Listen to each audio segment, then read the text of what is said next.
Հարության տոնը հավատքի մեր կյանքի ամենաառանցքային ճշմարտությունն է։ Առանց հարության չկա քրիստոնեություն։ Եվ մենք քրիստոնեության ներկայացուցիչներս հարությունով ոչ թե ուրախանում ենք տարին մեկ անգամ, այլ տարին 365 օր Քրիստոսի մեռելներից հարություն առնելը կարևոր է։ Քրիստոսի հարության պատգամը ոչ միայն զատիկին է քարոզվել, այլ եթե կարդան Գործք առաքելոցը, առաքյալները ամեն առիթով, երբ որ վկայում էին, Քրիստոսի հարությունը դրա կարևոր մասն էր կազմում։ Հռոմեացիս 10-րդ գլուխ 9-րդ համարի մեջ շատ հայտնի համար է, որ ես շատ անգամներ կարդացել եմ, անկեղծ ասեմ, մի քանի օր առաջ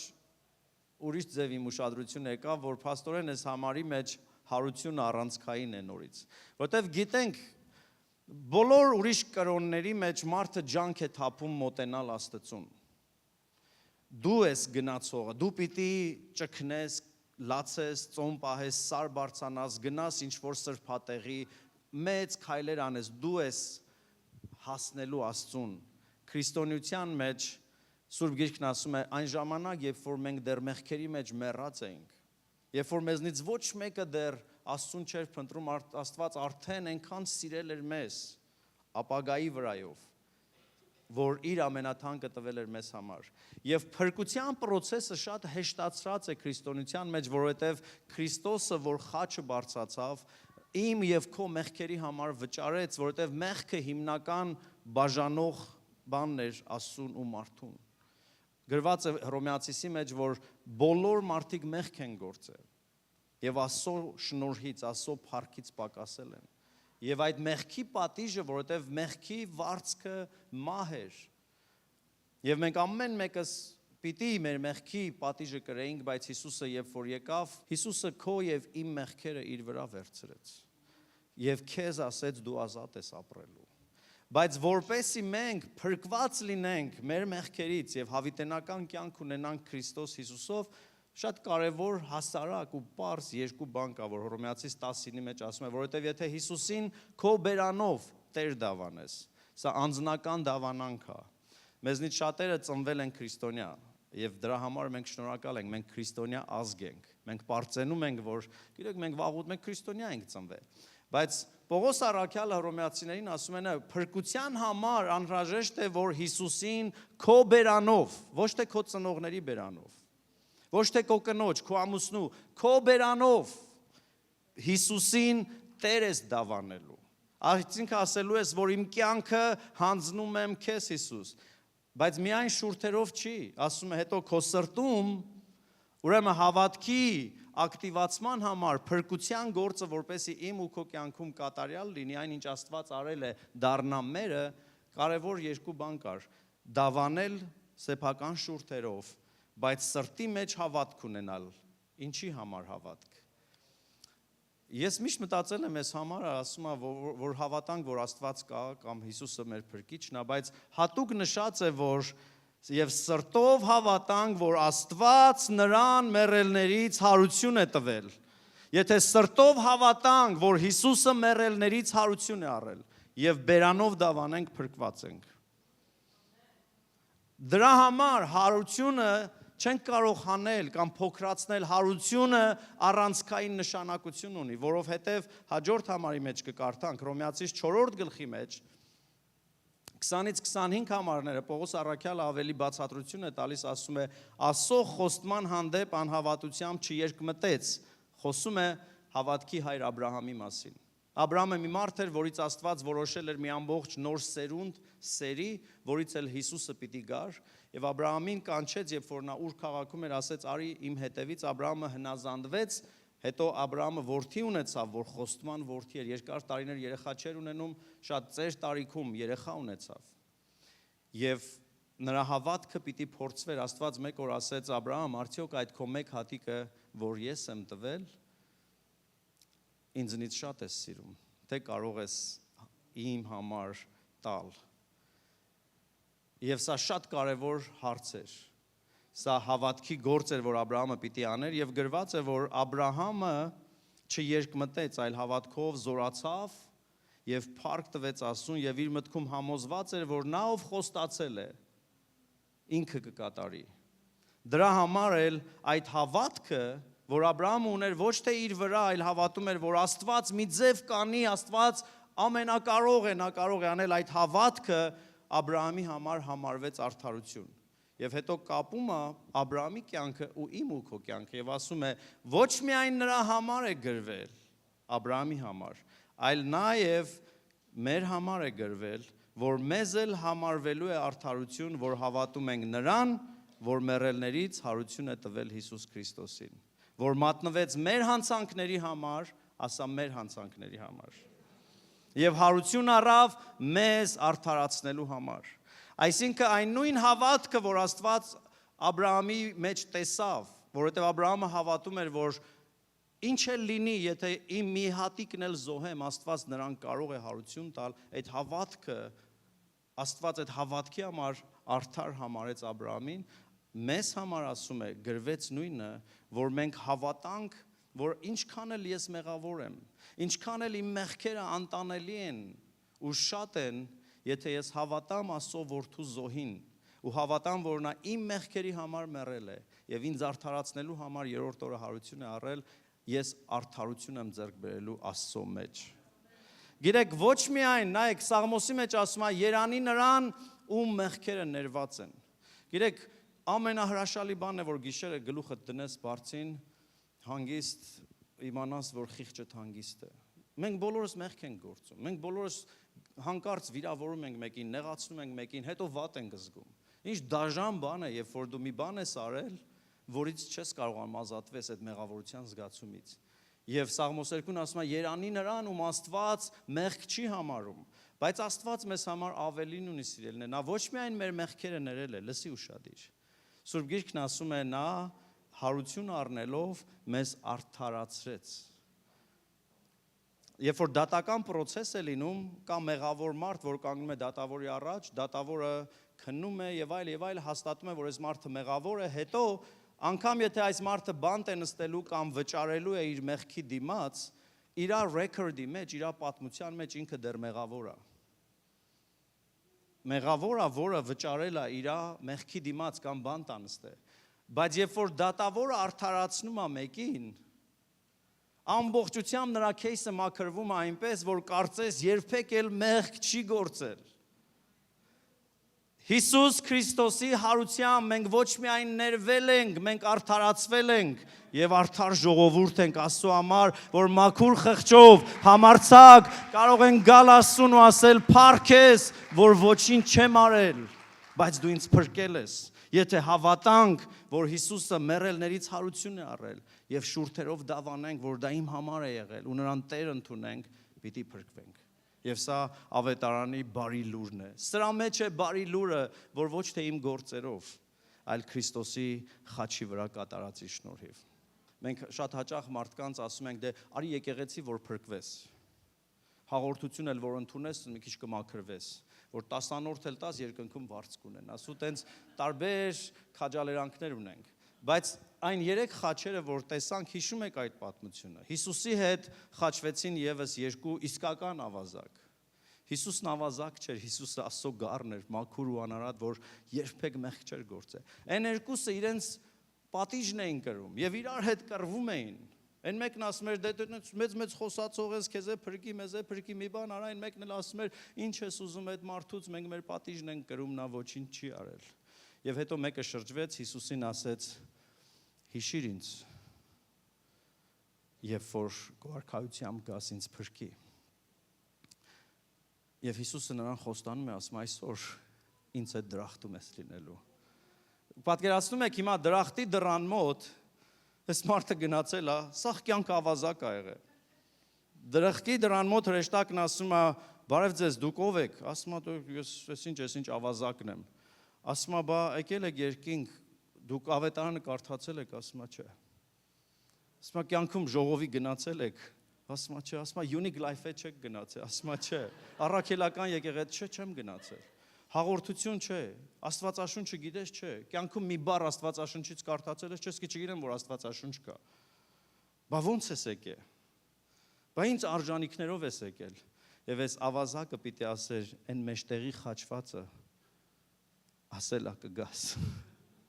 Երբ որ մեջտեղի խաչվածը ինձ եւ քեզ ասում է արի, ուրիշ ոչ մի բան մեզ չի կարող թողնել դրսում։ Աստված այնպես սիրեց քեզ եւ ինձ, որ հրավեր արեց, որ կանչեց եւ ասեց եկեք իմ մոտ, բոլոր հոգնած ու բեռնավորվածներ, եւ ես ձեզ հանգիստ պիտի տամ։ Եվ սա է ավետարանի գեղեցկությունը ոչ թե մեր գործերով, այլ մեջտեղի խաչվածի խաչի շնորհիվ ես ու դու հնարավորություն ունենք Աստծո խոստումներին ժառանգիկից լինելու։ Միթե սա հրաշալի չէ։ Սա է բարի լուրը։ Ամեն։ Եվ շատ կարճ այսօր խոսելու եմ այն դրվագից, որ Մատթեոս ավետարանի մեջ ներկայացված է, ինչ եղավ, երբ որ կանայք գալիս են, որպեսզի սքան Հիսուսի վրա։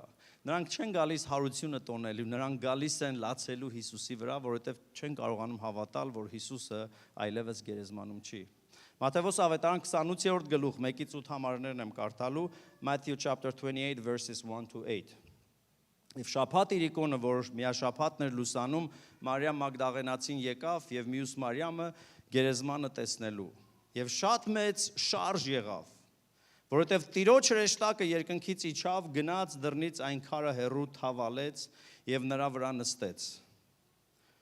Եվ նրա կերպարանքը փայլակի պես էր, նրա հագուստը ձյունի պես սպիտակ, եւ նրա ահից պահակները շփոթվեցին եւ մեռելի նման եղան։ Հրեշտակը պատասխանեց կանանց եւ ասեց. «Մի վախենաք դուք, գիտեմ, որ խաչված Հիսուսին եք որոնում, բայց այստեղ չէ, որովհետեւ հարություն առավ, ինչպես ասել էր. եկեք ու տեսեք այն տեղը, որ նա պառկած էր, եւ շուտով գնացեք ու նրա աշակերտներին պատմեք, թե Հիսուսը հարություն առավ մեռելներից, եւ ահա նա ձեզնից առաջ Գալիլեա է գնալու, այնտեղ նրան կտեսնեք, ահա ասեցի ձեզ։ Եվ նրանք շուտով գերեզմանից դուրս եկան վախով եւ մեծ ուրախությունով եւ վազում էին նրա աշակերտներին պատմելու։ Շատ պարզ պատմություն է, հզոր մի իրադարձություն, որ եղել է շատ պարզ ձևով գրված, բայց այս հատվածի մեջ 4 բան կա, որ մեզնից յուրաքանչյուրին վերաբերվում է։ Հրեշտակը այդ կանանց, ովքեր եկել էին տեսնելու դատարկ գերեզմանը, 4 բան է ասում, որն էլ իմ պատգամի վերնագիրն է։ Առաջինը սա է, եկեք։ Երկրորդը տեսեք, երրորդը գնացեք եւ չորրորդը պատմեք։ Հարությունից հետո մեզնից յուրաքանչյուրին տրված պատգամը սա է։ Եթե դու անգամ առաջի անգամ ես այստեղ եւ երբեք ուրիշ ոչ մի անգամ չես լսել ավետարանը, չես լսել Հիսուսի պատմությունը, առաջի խոսքը քեզ է, հրավեր ունես։ Հրեշտակը, Աստծո ներկայացուցիչը քեզ ասում է արի, արի ցույց տամ, արի տես, եկեք։ Սիրելիներ, ասեցի սկզբում, ուրիշ կրոնների մեջ մարդն է, որ փորձում է տարբեր տառապանքներով հասնել Աստծուն։ Կրոնը միշտ, անգամ Հիսուսի ժամանակ, երբ որ կարդում ենք պատմությունը, կրոնավոր մարդիկ, կրոնական առաջնորդները միշտ բարդացնում էին Հիսուսի մոտ գնալը։ Օրինակ Հիսուսը մեկին բժշկում էր, կրոնավոր առաջնորդ գալուց այն ասում է, ճիշտ է բժշկվել ես, բայց շաբաթ օր է, շաբաթ օրվա բժշկությունը հաշիվ չի։ Այն մեկին բժշկում էր, ասում էր, ճիշտ է բժշկվել ես, բայց մահիճդ, որ դու վերցրել ես, մահիճը չէիր կարող վերցնես։ Մյուսին բժշկում էր, ասում էր, že տաճարի մեջ չես կարող այս գործն անել։ Երեխաները գալիս էին Հիսուսի մոտ, ասում են չի կարելի։ Երեխեքին հեռու պայեք Հիսուսին չխանգարի, Հիսուսն ասում է, թողեք գան, թողեք գան։ Անառակ կնոջը բերում էին, որ քարերով տան, բոլորը սպասում են, այս արդարություն կտեսնենք, Հիսուսն ասում էր, թող գա իմ մոտ։ Ես չեմ դատում քեզ, գնա, այլևս մեղք չգործես։ Կրոնը միշտ փորձելու է քեզ համար պատկեր ստեղծել, որ Աստծո մոտ գնալը շատ դժվար է, բայց այս պատգամի մեջ հրեշտակը ասում է այդ կանանց, որոնք շփոթված են, չգիտեն, ճիշտ է, սխալ է, նրանք շատ բան չէին ուզում տեսնել, ուզում էին տեսնել մեռած Հիսուսին։ Եվ գուցե դու այսօր այստեղ ես, շատ բան չես ուզում տեսնել, ուզում ես մի ժամ անցնի գնաս տուն, որովհետև ընկերդ ասել է, արի իրա խաթեր եկել ես։ Գուցե այստեղ ես, որովհետև դե բոլորը գնում են, դու էլ ես գալիս, ինչ պատճառով էլ որ այստեղ ես, լավ ես արել, որ եկել ես, բայց ուզում եմ իմանաս, որ Հիսուսը քեզ ասում է, արի ավելի մոտիկ, արի քեզ ցույց տամ, արի տես, որ ես հարություն եմ առել։ Եկեք, ձեզ ցույց տամ։ Եվ կանայք, որ եկել էին մեռած Հիսուսին տեսնեն, հանկարծ հասկանում են, որ վաու, Հիսուսը հարություն առել եւ իմ կյանքի համար ծրագիր ունի։ Երեմիայի մեջ 29-րդ խոսք, գլուխ 12-13 համարների մեջ Աստծո խոստումը Երեմիայի միջոցով սա էր. «Եվ դուք կկանչեք ինձ եւ կգտնեք»։ Գիտեք, մեր Աստվածը գտնվող Աստված է, երբ որ մենք կանչում ենք իրեն, անկախ մեր վիճակից, անկախ մեր ստատուսից, անկախ մեր հոգևոր հասկացողությունից, ով որ կանչի Տիրոջ անունը պիտի փրկվի։ Եվ Երեմիան ասում է. «Կկանչեք ինձ եւ կգնաք եւ աղոթ կանեք դեպի ինձ եւ ես կլսեմ ձեզ եւ դուք կորոնեք ինձ եւ կգտնեք։ Որովհետեւ ինձ կխնդրեք ձեր ամբողջ սրտով եւ ես կգտնվեմ ձեր համար, ասում է Տերը»։ Տերը ասում է. «Ես կգտնվեմ, եթե ինձ կանչես, ես հեռու չեմ»։ Հովհաննես 6-րդ գլուխ 37 համարի մեջ Հիսուսը խոստացել է, հայտարարում է եւ ասում է. «Ինձ մոտ եկողին ես դուրս չեմ անի»։ Ես եկեղեցիներ կան, կարող է քեզ դուրս անեն, ասեն շորերդ համապատասխան չի, մազերիդ գույնը համապատասխան չի, չգիտեմ, տարբեր բաներ, բայց Հիսուսն ասում է քեզ եւ ինձ, եթե գաս ինձ մոտ, ես քեզ դուրս չեմ անի։ Կրոնն ասում է փոխվի նոր արի, Հիսուսն ասում է առանց ինձ չես կարող փոխվել։ Ես շատ ընկերներ եմ ունեցել, շատ մարդիկ, որոնց հետ ավետարանը կիսվել եմ, մարդիկ ասում են, ախպերս մի քիչ գործեր ունեմ, պրծնեմ ու կգամ։ Մի քիչ վատ բաների մեջ եմ ընկել, ազատվեմ ու կգամ։ Արդյոք մտածում ես, որ ինքդ կարող ես ազատել քեզ քո մեղքերից, քո դժվարություններից։ Մենք բոլորս օգնության կարիք ունենք մեկից, որ ավելի մեծ է, ավելի հզոր է, ավելի բարձր է, ամենազոր է, ամենակարող է ու նրա անունն է Հիսուս Քրիստոս, հարության Տեր ու Փրկիչ։ Եվ նա ասում է, եթե գաս իմ մոտ, քեզ դուրս չեմ անի։ Հակոբոս 4:8-ի մեջ Հակոբոս առաքյալը շատ պարզ խոսք է ասում է մոտեցեք Աստծուն եւ նա կմոտենա ձեզ։ Եթե դու այսօր մի քայլ ես արել եւ վստահ եմ Աստծո ներկայությունը, Աստծո խոսքը գալու է քո կյանքի վրա, երբ որ մենք մոտենում ենք Աստծուն այնպես ինչպես որ կանք, մեր հարցերով, մեր շփոթվածությամբ, մեր վախերով, մեր կռվով, Աստված մոտենում է մեզ, որովհետև նա մեզնից յուրաքանչյուրին սիրում է։ Ուրեմն առաջի բանը այս հարության պատգամի մեջ տեսնում ենք հրեշտակը հրավերը ասում է եկեք տեսեք։ Եվ մենք որպես հավատացյալներ միշտ պիտի հիշենք չբարթացնենք ավետարանը մարդկանց համար։ Աստված բոլոր տեղ, բոլոր տեսակ մարդկանց կանչում է, հրավիրում է ապաշխարության։ Եկեք տեսեք։ Երկրորդ բանը տեսեք։ Տեսնելը շատ կարևոր է։ Տեսնել ոչ միայն ֆիզիկական աչքերով։ Ես շատ մարդիկ տեսել են Հիսուսին։ Ես կյանքում Հիսուսին չեմ տեսել։ Ես կյանքում հրեշտակ չեմ տեսել։ Մի հատ հրեշտակ եմ տեսել, հետ ամուսնացել եմ։ Այդ իմ կինն է։ Ուրիշ հրեշտակ չեմ տեսել։ Բայց հոգու աչքերով հնարավոր է տեսնել Աստծուն։ Եվ մենք բոլորս մեկ օր պիտի տեսնենք։ Գիտեք, գալը մենակ չի օգնի։ Ես աչքերս բացել եմ Տիրոջ տան մեջ, հոգևոր ընտանիքում եմ ծնվել։ Մինչև 16 տարեկանը ինձ համար Աստված կար, որովհետև ոչ թե որ ես Աստծուն տեսնում էի, այլ որովհետև իմ հարազատ մարդիկ, իմ ծնողներն ասում էին, որ Աստված կա։ Այս պատմությունը շատ եմ ասել, եկեղեցում այն ժամանակ ընդունված էր, ասում էին Հիսուս պապին։ Պատկերացնում եք, Հիսուսը 33 տարեկան էր, ինձանից քանի տարի, ահագին 10 քանի տարի երիտասարդ էր։ Չգիտեմ որտեղից էր այդ Հիսուս պապին, բայց փոքր ժամանակից մեր մեջ կար, որ Հիսուս պապին, բայց դա չէր օգնում։ Մինչև այն պահը, երբ որ հանկարծ վերստին ծնունդ ես ապրում, եւ սա է հրաշքը, որ քո հոգու աչքերը բացվում են, եւ դու երկու բան ես տեսնում։ Առաջի բանը, որ վերստին ծնունդը քեզ օգնում է հասկանալ, դու հասկանում ես, որ դու մեղավոր ես։ Գուցե մարդկանց առաջ լավ ես, որովհետև շատերն ասում են, ախպերս ես ված չեմ, լա դու հարևանից չես տեսել։ Ասենք ես հավ եմ սպանում, ինքը հավի պես մարդ է սպանել։ Ասենք ես պետությունից եմ գողացել, ինքը քյասիբներից է գողացել, ասենք ես լավ եմ ախպերս։ Երբ որ հանդիպում ենք Հիսուսին, մեր հոգևոր աչքերը բացվում են, երբ որ վերստին ծնվում ենք, մենք հասկանում ենք մեր մեղավոր էությունը ու հասկանում ենք, որ ես փրկչի կարիք ունեմ։ 16 տարեկանում, երբ որ իմ հոգու աչքերը բացվեց, ես նորից ֆիզիկապես Հիսուսին չեմ տեսել, բայց երբ որ իմ հոգու աչքերը բացվեց, շատ օրեր ես լացում էի իմ մեղքերի համար։ Հիմա 47 տարեկանում նայում եմ 16 տարեկան Արմանին, ասում եմ երեխեն ինչի համար էր լացում։ Մեղք չէի գործել։ Սուրբ ընտանիքում մեծացել ամենամեծ մեղքը փորձել էի ծխեմ, չէր ստացվել։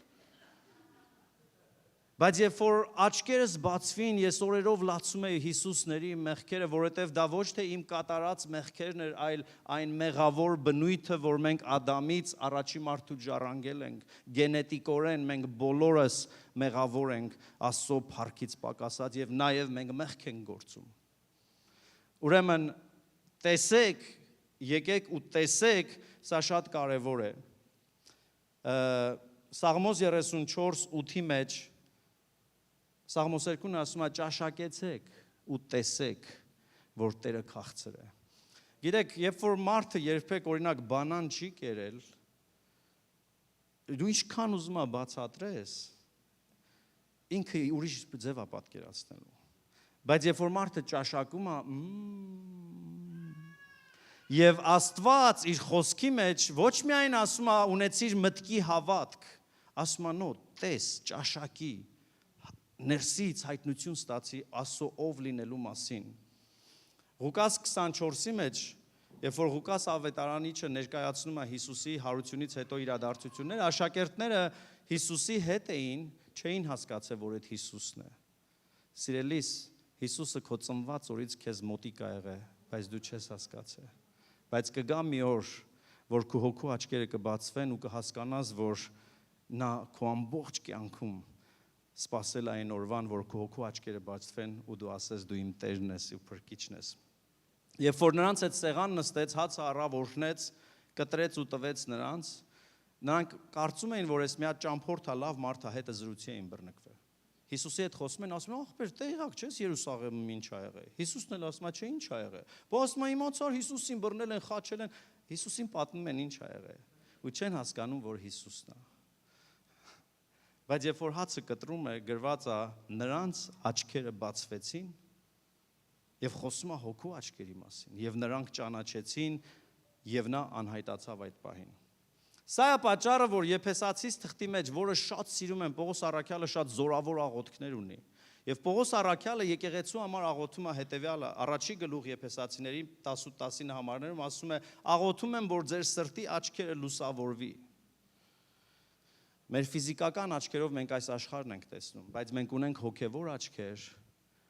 որ հրաշք է պետք, Աստված պիտի մի ձև բացի մեր աչքերը, որ մենք սկսենք հոգևոր բաները տեսնել ու հասկանալ։ Եվ առաքյալն ասում է, աղոթում եմ, որ ձեր սրտի աչքերը լուսավորվելով գիտենաք ինչ է նրա կոչումի հույսը, ինչ է իր ժառանգության փառավոր մեծությունը մեր մեջ,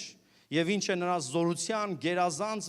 մեծությունը մեր մեջ, որ հավատացինք եւ կարող զորության հաջողության պես, որ Քրիստոսի մեջ գործադրեց նրան մեռելների միջից հարուցանելով եւ իր աջ կողմը նստեցնելով։ Նորից հարության մասին է խոսում։ Եվ ասում է, երբ որ ձեր հոգու աչքերը բացվի, դուք կհասկանաք, որ այն նույն ուժը, որ Հիսուսներին մեռելների մեջից հարություն տվեց, այդ ուժը ձեր մեջ է եւ ձեզ կարողություն է տալիս հաղթական ապրելու Քրիստոսի թագավորության մեջ։ Ամեն։ Ուրեմն քրիստոնեությունը ինֆորմացիա չէ մտքով հասկանալու, դրա համար անհրաժեշտ է հայտնություն։ Դրա համար անհրաժեշտ է, որ մեր հոգու աչքերը բացվեն, եւ եթե գալիս ես, ուզում ես Աստծուն, եկել ես, առաջի քայլն արել ես, բայց դեռ չես զգում, չես տեսնում, մի նեղվի, խնդրի Տիրոջը, ասա ես ուզում եմ ճաշակել քեզ, ես ուզում եմ տեսնել քեզ, ես ուզում եմ դու ինձ համար դառնաս իրական, հայտնվիր եւ Տերը կհայտնի քեզ, որտեվ Երեմիայի մեջ կարդացինք, ասում է, ով որ փնտրի, պիտի գտնի, ով որ կանչի, Տերը նրան հայտնվելու է, ինձ մոտ եկողին դուրս չեմ անելու։ Դու կարող ես շատ մոտ կանգնած ես ճշմարտությանը, բայց դեռևս հոգուտ աչքերդ բաց չէ։ Իրական հանդիպումն է Հիսուսի հետ, որ փոխելու է եւ բացելու է հոգեվոր աչքերդ։ Եվ դա քեզ համար հասանելի մի բան է։ Ուրեմն երրորդ բանը, որ տեսնում ենք, աչքերը բացվելուց հետո ինչա պետք անել, հրեշտակն ասում է, եկեք, տեսեք ու մեկ մնա այդտեղ։ Սովորաբար հավատացյալներն այդտեղ շատ հարմար են։ Վերջապես փրկվել ենք, հալելույա, մենք երկինք ենք գնալու, քեֆ ենք անելու, ուրիշ բան էլ չենք ուզում։ Գանք եկեղեցի, էլ այս աշխարհի հետ գործ չունենանք, մարդիկ վատն են, չգիտեմ, եւ այլ խնդիրներ, մնանք սենց Աստծո ներկայության մեջ ապահով։ Աստված երբեք քեզ չի կանչել այս պատերի ներսում թաքնվելու։ Հիսուսն ասում էր, ոչ մեկը լույսը չի վառում եւ մահճակալի տակ պահում, լույսը դնում են բարձր տեղ, որ երևա։ Եվ իմ ու քեզ համար Հիսուսն աղոթում էր հետեւյալը. Հայր, չեմ աղոթում, որ նրանց աշխարհից հանես, այլ որ չարից պահես։ Աստված կամեցել է, որ ես եւ դու ապրենք այս թվականին, այս ժամանակներում, հես ինչ վատ ժամանակներ են։ Այո, դրա համար դու այստեղ ես, որ Քրիստոսի ավետարանը փոխանցես ուրիշներին, որովհետև Քրիստոսն է խավարը դարձնում լույս, Քրիստոսն է մահը փոխում կյանքի, Քրիստոսն է մեղքերը ներում եւ մարդկանց կապանքները ազատագրում։ Դրա համար ինչքան էլ հաճելի լինի այստեղում մնալը, որ մնանք Հիսուսի մոտ։ Հիսուսն ասում է, պետք է գնաք։ Եկաք, տեսաք, գնացեք։ Եվ գնալը ամեն մի հավատացյալի պարտավորությունն է։ Մատթեոս 28:6-7-ի մեջ հրեշտակը հայտնում է, այստեղ չէ, որովհետև հարություն առավ, ինչպես ասել էի, եկեք տեսեք այն տեղը, որ Տերը պառկած էր, եւ շուտով գնացեք եւ պատմեք նրա աշակերտներին, որ նա հարություն առավ մեռելներից։ Հրեշտակը չի ասում, լավ եկեք մնացեք, դուք հատուկ ընտրված ժողովուրդ եք, մնացեք Աստծո ներկայության մեջ, չէ, ասում է, տեսակ, համոզվեցիք, դե գնացեք պատմելու։ Մարկոս 16:15-ի մեջ մեծ հանձնարարականը, որ Աստված Հիսուսի միջոցով տվել է եկեղեցուն։ Գիտեք, եկեղեցին հանձնարարություն ունի։ Mission։ Շատ մարդիկ ասում են, ձեր եկեղեցու mission-ը ո՞րն է, սա է։ Ամեն հավատացյալի, ամեն եկեղեցու առաջնային միսիան սա է, ինչ որ տեսար եւ լսեցիր, գնա եւ պատմի ուրիշներին։ Մարկոս 16:15 գնացեք ամբողջ աշխարհ, ասա ամբողջ աշխարհը։ Ամեն մեկից Տերն ասել է, գնացեք բոլոր աշխարհը, ավետարանը քարոզեք ամեն արարածի։ Այս քարոզեք բառը մեր օրերում, երբ որ խոսում են քարոզի մասին, մարդիկ վախենում են, ասում են, քարոզել չգիտեմ։ Չգիտեմ ոնց սկսեմ, ոնց վերջացնեմ, բայց օրիգինալում, իրականում Հիսուս այն ինչ ուզում էր ասել այն ինչ տեսար ու լսեցիր, գնա պատմի ուրիշներին։ Գիտեք, մենք բոլորս պատմող ենք։ 4 տարեկան երեխայից մինչև 90 տարեկան մարդիկ պատմող են։ Չէ, ավտոբուս ես նստում, մարդիկ բան են պատմում, մեկը իր կոշիկից է պատմում, մեկը իր ավտոյից է պատմում, մեկը իր բիզնես։ Մենք պատմող ենք ու պատմություն սիրող ենք։ Դրա համար Հիսուսն ասել է, գնա պատմի ամեն ստեղծվածի, թե Աստված ինչ է արել քո կյանքում, թե ինչպես խավարից նա տեղափոխել է քեզ լույսի մեջ։ Ամեն արարածի, նայեք, ամբողջ աշխարհը եւ ամեն արարած Աստված հետաքրքրված է, ոչ միայն հայերով, ամբողջ աշխարհով։ Ամեն տեսակ ստեղծված, ամեն արարած, ամեն մարդ, անկախ իր վիճակից հետաքրքիր է Աստծո համար։ Եվ ինձ ու քեզ սիրելիս պատվիրված է, որ չթաքցնենք, այլ գնանք եւ պատմենք բարի լուրը բոլոր տեսակ մարդկանց։ Հռոմեացիս 10:13-ի մեջ Պողոս առաքյալն ասում է, որովհետև ամեն ով որ Տիրոջ անունը կանչի, կապրի։ Բայց ոնց կանչեն ասում է։ Ինչպես կանչեն, եթե չեն հավատացել, ինչպես հավատան, եթե չեն լսե, եւ ինչպես լսեն, եթե քարոզող չի եղել կամ պատմող չի եղել, եւ ինչպես պատմեն, եթե չի ուղարկվե։ Այսինքն մարդը եթե կանչի Տիրոջը պիտի փրկվի, բայց հետո ասում է, գիտեք, մարդիկ չեն կանչում, որովհետև չեն լսե։ Չեն լսե, որովհետև պատմող չի եղել։ Պատմող չի եղել, որովհետև մեկը չի քաջալերել մարդուն, որ գնա պատմի։ Այսօր դա ենք անում։ Մարդիկ սպասում են քո պատմությանը։ Մարդիկ սպասում են քո պատմությանը, որովհետև ամեն ով որ կանչի Տիրոջ անունը պիտի փրկվի, հետո ասում է, բայց ո՞նց կանչեն, որովհետև չգիտեն։ Մարդիկ կանչում են, գնում են, չգիտեմ, rehab center-ներ, գնում են տարբեր գիրբացների մոտ, գնում են կախարդների մոտ, գիտեք որ դա կանչ է, իրանք աղաղակում են օգնություն, իսկ Աստծո որդիները, որոնք ունեն բարի լուրը, մենք զորություն չունենք, բայց մենք գիտենք մեկին, որ զորություն ունի մեղքի կապանքը քանդելու։ Մենք շատ ժամանակ մտածում ենք, բայց ես չեմ կարող մարդուն օգնել, պետք էլ չի։ Մենք ֆարմասիստի նման ենք, մենք դեղը չենք, մենք դեղ տվողն ենք։ Եվ դեղը բարի լուրն է, բարի լուրը սա է, Աստված սիրում է քեզ,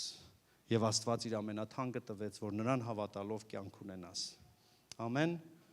Ուրեմն գնալ եւ պատմել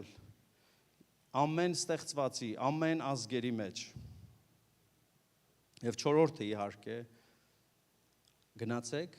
եւ ասեք, գնացեք եւ պատմեք։ Պատմելը պետք չի բարթացնել։ Մեզ պետք է հիշել, որ մեզնից յուրաքանչյուրը պետք է չլռող ձայն լինի։ Ձայն, որ խոսում է Աստծո մասին, ձայն, որ խոսում է Աստծո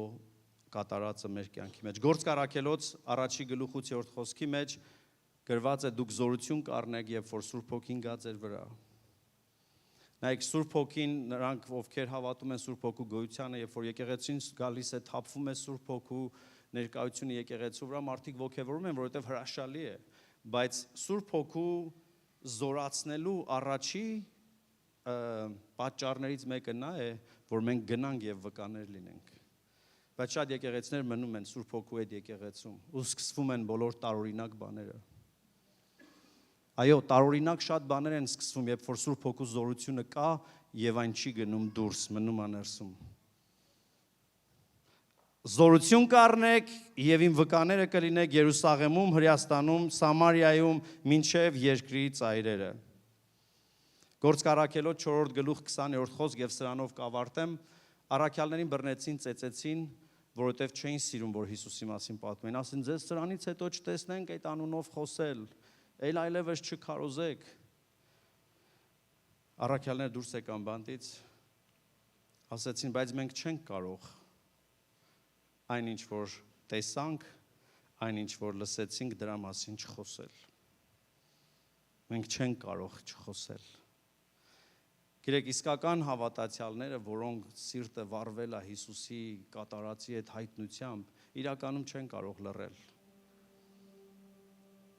Մենք խոսում ենք Հիսուսի մասին, մենք պատմում ենք, որ նա խաղաղության իշխանն է, նա մեր կյանքը փոխել է։ Երբ որ տեսնում ես, երբ որ ճաշակում ես, երբ որ հոգուտ աչքերը բացվում են ու գիտես, իրականում չես կարող չխոսել։ Եվ նորից ուզում եմ երբեք թույլ չտաս, որ այս խոսելու process-ը բարդ լինի, քո բառերով, քո բառապաշարով, քո տեսքով, քո տոնայնությամբ, պատմիր մարդկանց, որ կա մեկը, որը ոչ միայն մեզ սիրեց ավելի քան որևէ այլ մեկ, այլ նա կարող է անել այն, ինչ մարդը չի կարող անել։ Առաջարկի մարդուն, արի միասին աղոթենք։ Բարի լուրը արձակում է Աստծո զորությունը։ Պողոս առաքյալը Հռոմեացիս առաջի գլուխ 16-ի մեջ ասում է. ես Քրիստոսի ավետարանը ամոթ չեմ համարում։ Պատճառներից մեկը, որ մենք չենք կիսվում, մենք ամաչում ենք, ասում ենք, դե բավոր չհասկանան։ Բայց առաքյալը հասկացել էր, որ ավետարանից ամաչել պետք չի, բարի լուրը արձակում է Աստծո զորությունը։ Եք ինչքան մարդիկ կան սպասում են բարի լուրին, իսկ մենք մտածում ենք, որ ամոթ է, հավատքը պետք է անձնական եղնի, չէ, հավատքը միշտ պետք է եղնի մեր շուրթերի վրա, մեր կյանքի վրա, մենք պիտի կիսվենք։ Վայ ինձ ասում է, եթե ես չքարոզեմ ավետարանը, որովհետև այն Աստծո զորությունն է արձակում մարդկանց փրկելու համար։ Ես չեմ ամաչում ավետարանից։ Երբ որ հարությունը ու քո համար դառնում է իրական, լռելը դառնում է անհնար, մենք այլ չենք կարողանում լռել։ Ամեն։ Ուրեմն քո վկայությունը, քո պատմելը իրականում պետք է ինչ-որ մեկի փրկության համար։ Այսօր այս Զատիկի հարության տոնին այս պատգամից մենք 4 բան ենք վերցնում, 4 խումբ անգամ, 4 կատեգորիա մարդկանց համար։ Երբեք չեն տեսել, երբեք չեն լսել, հրեշտակն ասում է եկեք։ Երբ որ այսօր գնաս այստեղից, հիշի, որ լիքը մարդիկ կան, որոնց համար հրեշտակն ասում է եկեք, ու Աստված ուզում է քեզ օգտագործի այդ հրավերը տալու։ Երկրորդ բանը տեսնելն է, անձնական փորձառություն, հոգու հայտնություն, վերստին ծնունդ, տեսնել Աստծուն, ոչ թե ականջի ծայրով լսել նրա մասին, այլ խորքով հասկանալ, որ նա է կյանքը, ճշմարտությունը եւ ճանապարհը, բայց չմնալ այդտեղ, չբավարարվել, որ ես փրկված եմ ու լավ է, երրորդ բանը հասկանալուց հետո մենք հասկանանք, որ մենք իրավունք չունենք լուռ մնալու, մենք պետք է գնանք։ Ամեն, մենք պիտի գնանք Որովհետև Սուրբ Գիրքն ասում է, ինչքան բարի են նրանց, ինչքան գեղեցիկ են նրանց ոտքերը, ովքեր բարի լուրը տանում են սարերի վրա, տանում են տեղեր, գնում են, դա բարի բան է։ Եվ պարզապես պատմի մարդկանց բարի լուրը։ 2 րոպեն բավարար է մարդկանց ասել հույս կա քեզ համար, որովհետև գերեզմանը դատարկ է։ Ամեն։ Ավետարանը ոչ միայն բարի լուր է ընդունելու համար, այն բարի լուր է ուրիշներին փոխանցելու համար։ Մենք շնորհակալ ենք, որ այն գործել է մեր կյանքում, բայց մեր պարտքն է այն նաև փոխանցել։ Եկեք կանգնենք ոտքի սիրելիներ։